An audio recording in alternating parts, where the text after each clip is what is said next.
Hello, Sean Pollock here, business reporter with the Sunday Independent. I'm joined here with Fearghal O'Connor and Rory McGinn.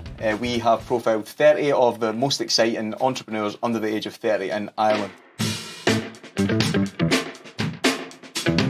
Fearghal, we've been nearly doing this for 10 years now, making this 30 under 30 list.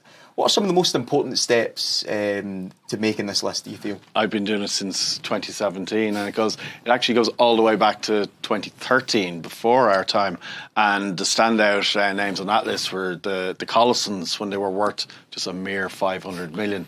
And since then, we've tried to pick the most interesting and diverse list that we can. So we've had plenty of like software companies, social media, now more and more into AI, but lots of other types of companies as well. And I suppose what we have always tried to do is have a diversity of people on the list. So from all over the country, we talk to various different colleges, we talk to Enterprise Ireland, we talk to the accelerators, we've built up contacts like that. And of course, people always pitch to us as well.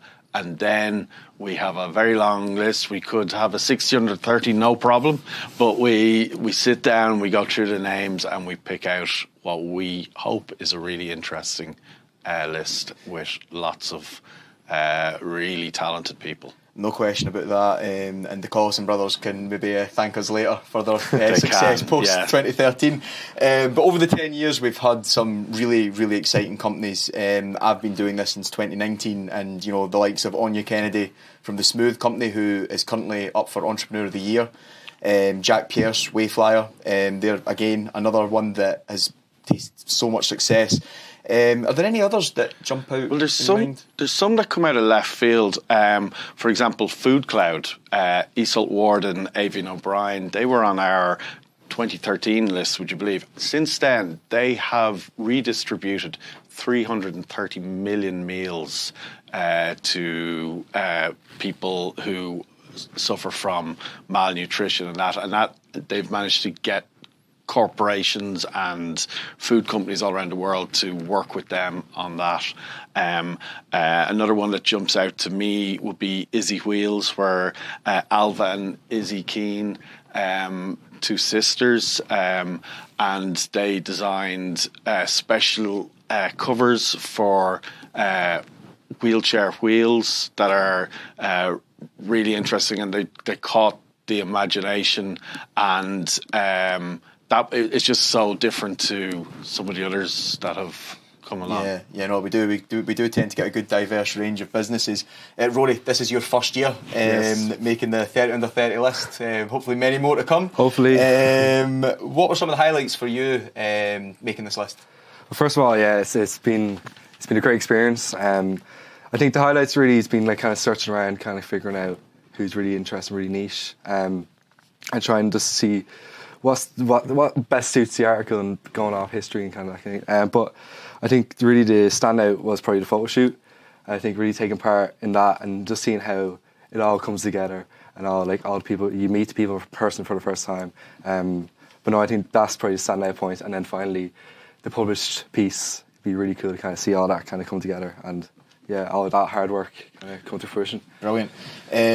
Obviously, we've got 30 great companies this year. Again, diverse range of businesses. Any that stand out for you?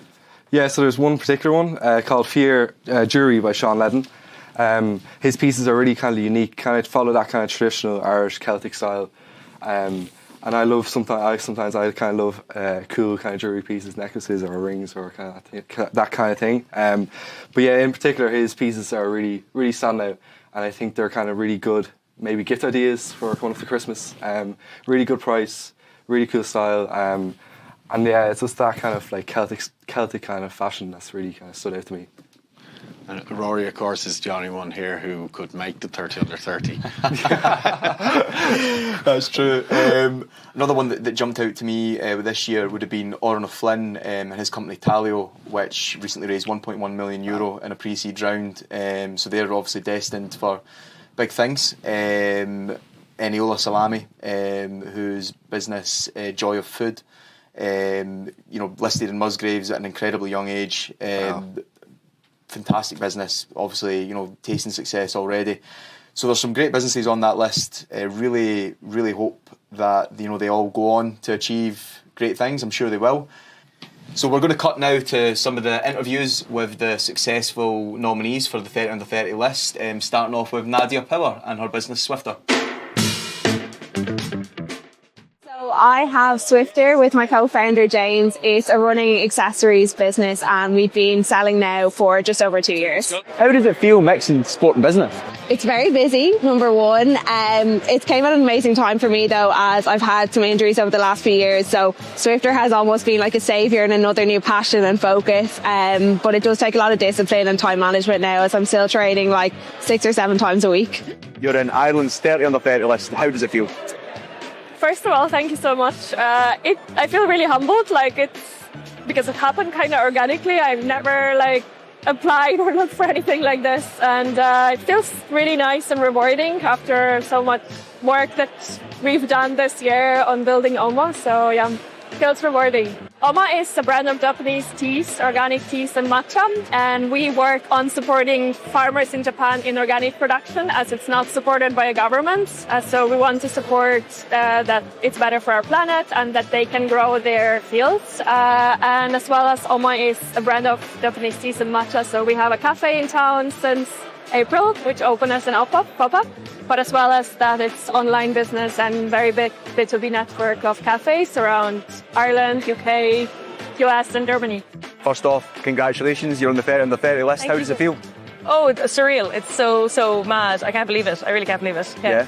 Tell me a bit about your business, Amy.